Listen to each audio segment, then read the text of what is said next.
Добро вечер, дневник на ТВ+. Се враќаме веднаш по кратките најави.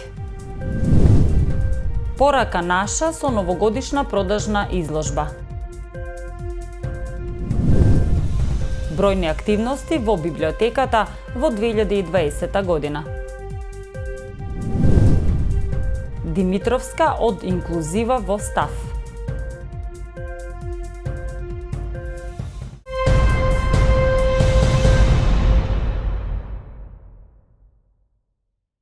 По повод новогодишните празници, Порака наша во соработка со волонтери од здравствената струка во НАЦЕ Буѓони организираше продажна изложба. Со секој купен производ се придонесува за поквалитетен престој на лицата со интелектуална попреченост во дневниот центар, а секоја година се организира и новогодишна прослава за сите членови со попреченост на Порака наша. Тридневна продажна изложба по повод новогодишните празници организираше Дневниот центар за лица со интелектуална попреченост Порака наша. Корисниците од Дневниот центар заедно со волонтери од здравствената струка во Средното училиште НАЦЕ Буѓони деновиве во трговскиот центар Сума и во дрвена куќичка на плоштадот кај Центарот за култура ги презентираат и продаваат своите креации и празнични изработки. Врнежливото време денеска не ги поколеба корисниците со интелектуална попреченост на Порака наша да учествуваат во собирање средства за секојдневните потреби на Дневниот центар.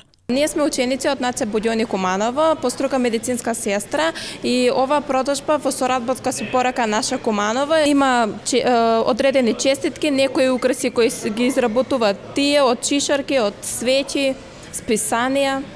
Има ли интерес кај граѓаните доаѓаат?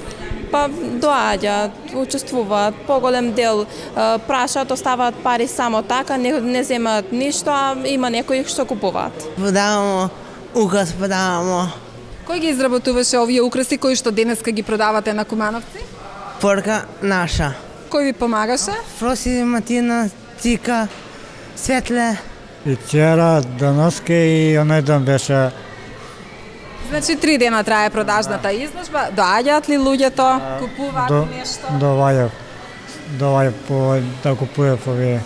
Видов на вашите слики дека имате и новогодишни честитки. Каде се честитките, ги продадовте ли? Продадемо и тие новогодишните. Изработките ќе бидат достапни во секое време во Дневниот центар. Со секој купен производ се придонесува за поквалитетен престој на лицата со интелектуална попреченост во Дневниот центар, односно се придонесува за одржување на активностите на центарот, преку кои корисниците стекнуваат вештини за самостојно живење и обезбедување на 2 бесплатни оброци во текот на денот.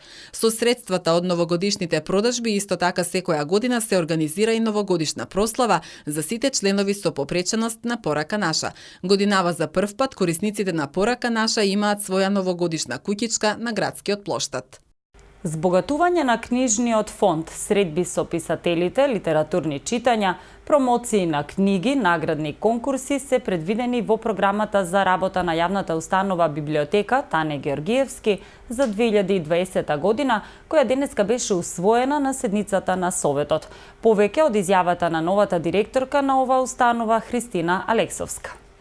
Врска со програмата можам да кажам дека како и досега така и во 2020 година библиотеката ќе продолжи со континуирана работа, значи збогатување на книжниот фонд, за кој што постои пред се интерес кај читателите.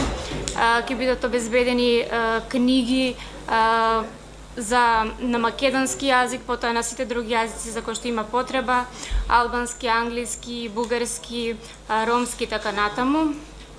Понатаму, за да се зголеми интересот за книгата, библиотеката во текот на целата година ќе организира средби со писатели, литературни читања, промоции на книги, средби со писатели, наградни конкурси, изложби на книги, така натаму.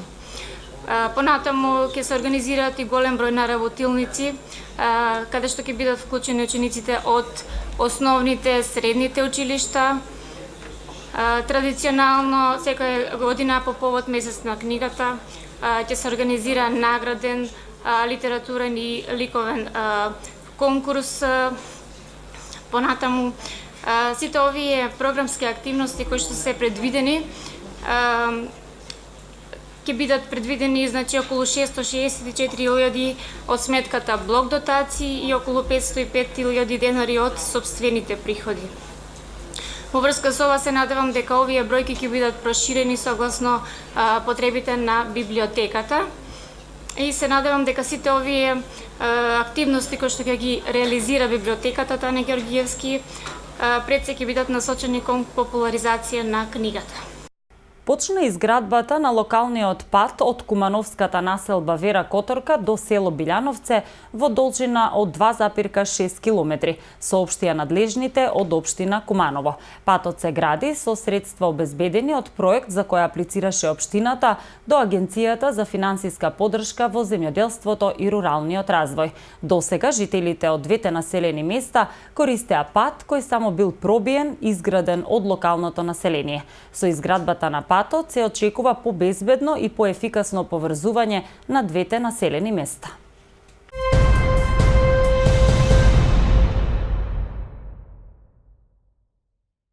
При последната посета на Куманово, министерот за здравство Венко Филипче, одговарајќи на новинарско прашање што ќе се случи со учениците кои поради епидемијата на морбили не одеа на училиште, истакна дека и пред да започне за време, но и сега по епидемијата важат истите закони.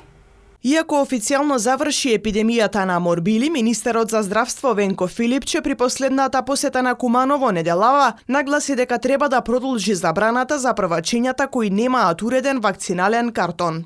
Ќе инсистираме законите да се почитуваат, а тоа значи дека ќе се упишуваат до школа децата кои што имаат редовно примени вакцини согласно календарот и за тоа треба да ја приложат потврдата.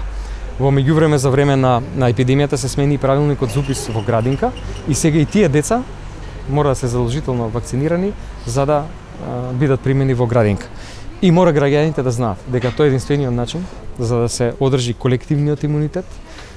Задоволни сме од опфатот со вакцинација после инсистирањето да се спроведуваат законите, законот против заразни болести, еден од членовите во законот за основно образование, заради тоа што тоа придонесе да опфатот со вакцинација во Скопје од под 80 порасне на 99,5% и на 95% широм државата.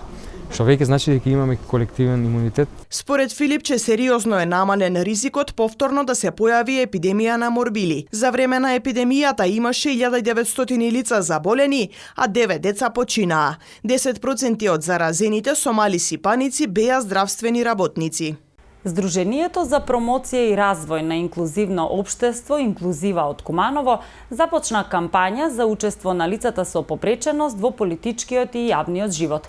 Какво е учеството на овие лица, но и кои се ограничувањата и проблемите со кои што се соочуваат, ке зборуваме во Став со Благица Димитровска. Емисијата започнува во 20 часот. Така, декември месец е месец каде што се одбележуваат два значајни датума во однос на правата на лицата со попреченост. Едниот е 3 декември, меѓународниот ден, и 10 декември, денот на човекови права. Учеството на лицата со попреченост во политичкиот и јавниот живот е на многу ниско ниво, затоа што тие се уште се невидливи во однос на оваа прашање.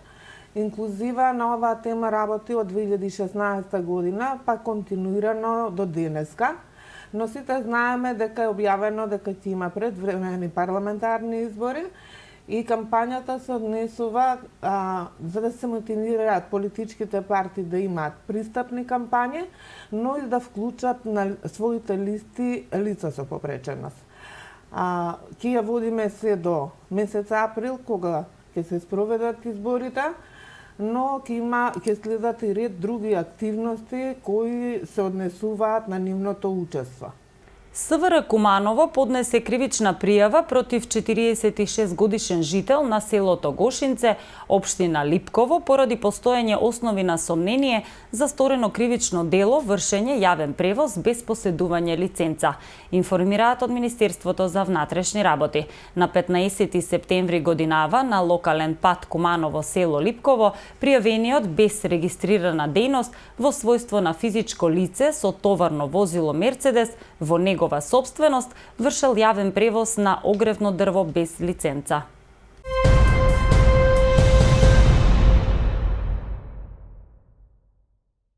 Комплетна санација на така наречен Искрин мост најавија надлежните од јавното предпријатие за државни патишта. За реконструкцијата на мостот на реката Пчиња предвидени се околу 2,5 милиони евра. Околу 2,5 милиони евра се предвидени за реконструкцијата на така наречен Искрин мост на реката Пчиња.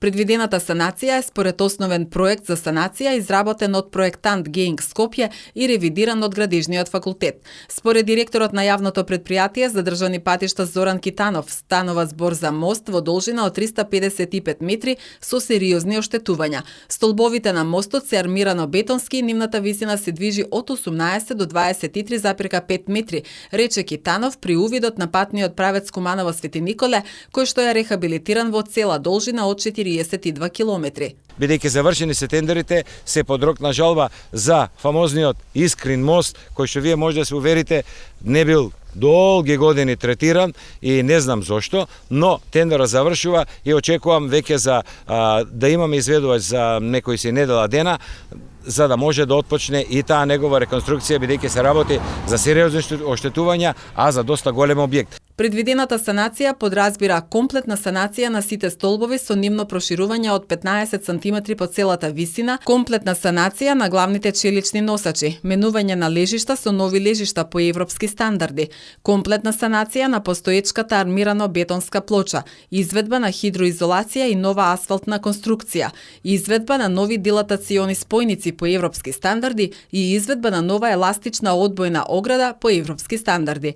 Освен овој мост ќе бидат реконструирани уште два моста во Куманово, мостот на Пчиња кај Доброшане и мостот на реката во селото Драгоманце.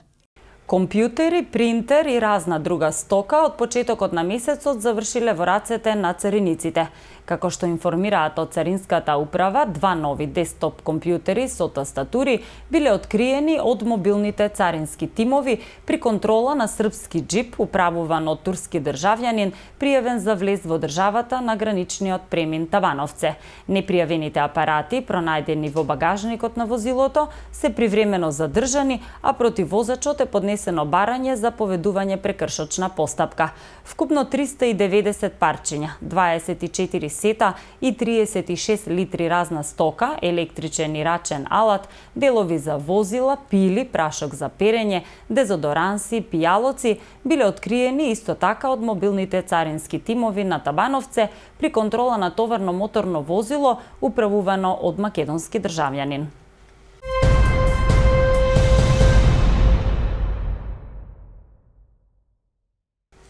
Во продолжение следуваат вестите од Македонија.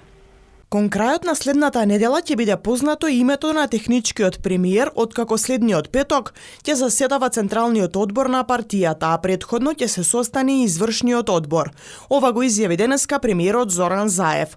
Од тактички причини одлуката ја одложивме за крајот на следната недела. Ќе не разберете затоа што овде се прави договор меѓу власта и опозицијата. Ние не би сакале да истрчуваме со какви било мерки. Имаме доволно време да размислиме. Се работи за избор на премиер за 100 дена, од 3 јануари се до изборите и до формирањето на идната влада. Се работи за дополнителни 20 заменици министри со право на вето во МВР и во Министерството за труд и социјална политика, но и за пополнување на испразнетото место под председател за економски прашања. Економијата е многу важна, сакаме цел тој кабинет да биде пополнет со соодветна личност, истакна премиерот. Како можни технички премиери, медиумите ги споменуваа министерот за внатрешни работи Оливер Спасовски и министерката за труд и социјална политика Мила Царовска. Откако Собраниската комисија за одбрана и безбедност даде подршка за набавка на лесни оклопни возила за потребите на армијата, се очекува владата на својата наредна седница на 24 декември да го склучи договорот со американската администрација, соопшти денеска Министерството за одбрана. Договорот се однесува за набавка на 33 лесни оклопни борбени возила, наменети за опремување на лесна пешадиска баталјонска група, која како членка на НАТО ќе ќе ја декларираме да биде на располагање на Алијансата. Оваа единица ќе учествува во НАТО операции и незината способност ќе биде индикатор за нашата подготвеност да ги преземеме обврските како земја членка, се наведува во соопштението. Министерството посочува дека набавката на возилата е само почеток во опремувањето на лесната пешадиска баталјонска група, која ќе се одвива во две фази, при што во првата фаза, која трае од 2019 до 2024 година, треба да бидат набавени вкупно 151 возило. Лесните оклопни возила се дел од планот за целосна модернизација на армијата, кој веќе почнат и ќе се одвива етапно во наредните години.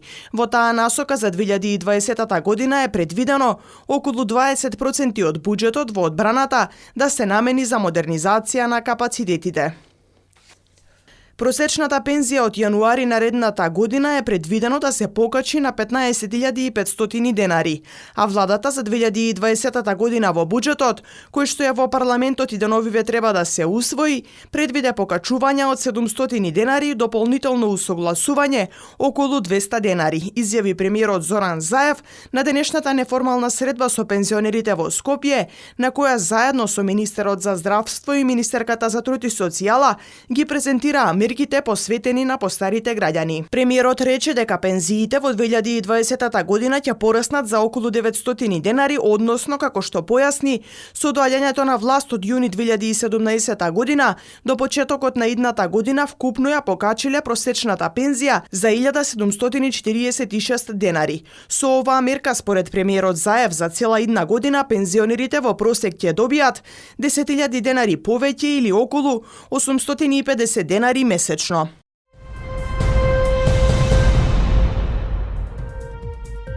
Времето денеска во Куманово беше променливо облачно. Максималната температура се искачи до 12 степени, а минималната беше 5 степени Целзиусови. За утре метеоролозите најавуваат променливо облачно време. Дневната температура ќе достигне 16 степени, а утринската ќе биде до 6 степени.